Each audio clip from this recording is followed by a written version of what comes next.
In these Easter days, we reflect on and we try to grasp more fully how the resurrection of Jesus Christ also brings new life to us. How does our baptism and our sharing in the Eucharist make a difference? What new life is now true for us? Wonderful today that we celebrate First Holy Communion, that our two children, Mela and Eli, are with us today, students at Cabrini School, who will be receiving the Eucharist with us for the first time. Perhaps that brings back many memories to us older folks as we think about when we received Jesus for the first time and what a joy that was for us and continues to be a joy for us. One day recently at Mass, we prayed these words, "Lord, renew your church by the light of the gospel, that in a world torn by strife, your people may shine forth as a prophetic sign of unity and concord." I thought how appropriate these words are for the times we live in, when division seems to be everywhere. People can always find something to disagree about, to be angry about, to separate themselves from one another. So what does it mean for us to be a baptized Christian, to be a baptized Catholic Christian, to be one who partakes of the Eucharist in these times of so much division? God has given the world a sign, and we are the sign. The sign is the community of Christ, the body of Christ, which we call the church. We are a prophetic sign of unity and concord, even though we also experience divisions, disagreements within our own communities. Decades ago, the late Cardinal Avery Dulles wrote a famous book called The Models of the Church. He looked at the different activities and the ministries and the ways of doing things, different ways of thinking and teaching and learning, different ways that we, the people of God, live out our baptism. How these ways form a vision, form an emphasis, form a particular form of mission.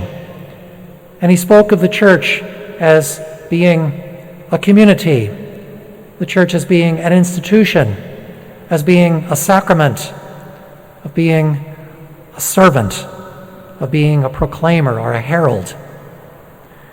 Now, through the years, some people have taken those models and kind of lined themselves up with one or other of them as though the others were in opposition. It kind of reminds me of what we read in St. Paul's letter to the Corinthians when he talks about how the people were joining themselves or naming themselves after certain prophets or apostles or teachers within the community. One person might say, "I believe in a church that's all about service." Another one might say, "I think the answer to everything is education." Someone else might believe that it's tradition that's most important. Other people say it's how we respond to contemporary things that's most important. But the reality is the church is all of these. No one is excluded and every one is important. Every one is necessary. Just as no one can become the whole mission, our mission is to embrace all of them. To correct the divisions in the early Corinthian church, St. Paul the Apostle used the image of the body, how there are many parts with different functions, yet everyone is necessary and everyone is needed. In our gospel today, Jesus gives us a different image of unity, giving us the image of the vine. Now this image I find more mystical, more contemplative, something for us to pause and to dwell on. It's not quite as clear, not as precise perhaps as the description that St. Paul gives, because unlike the body, which is always working, always in motion in a very visible way, the life of the vine sometimes proceeds much more slowly, much more quietly. We know that the branches do not live at all unless they are joined to the vine. They depend on it. At the same time, the vine would be of little use without those branches, producing abundantly the leaves and the flowers and the fruits. The hidden life of the church vine, we might say the inner impulse, the true gift of the unity of the church as John describes it, is a friendship. It's our friendship with Jesus Christ. Each one of us belongs to him We belong to him in such a profound and personal way, it is as though there were no other people in the world than just ourselves. Yet at the same time, each one of us can enjoy the gift of Christ's love, and yet the fact that he has many other friends does not diminish the love we receive. And yet at the same time, we can look around us and we can see the many ways in which Christ's love is manifested and lived by so many of our other brothers and sisters in the church. This abundant and joy-filled and life-giving friendship, I believe, is the prophetic sign that the prayer spoke of. Because as human beings strive for unity, we always seem to fall short. It always seems to elude us. And perhaps I think this is because so often the human way of looking for unity is to unite around a cause or an idea or sometimes a leader, but it's always somewhat impersonal. The unity that Christ offers us is profoundly personal. It's our friendship with him in which we find that deeper unity, that unity of spirit, that unity within our very souls.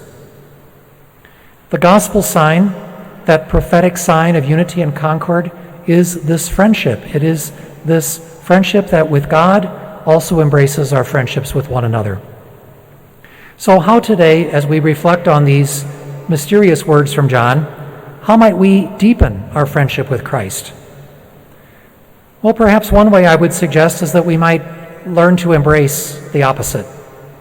In other words, if we are people who are very active, always busy about doing things, maybe we would find Christ if we would step back and also learn to seek the Lord in silence or quiet.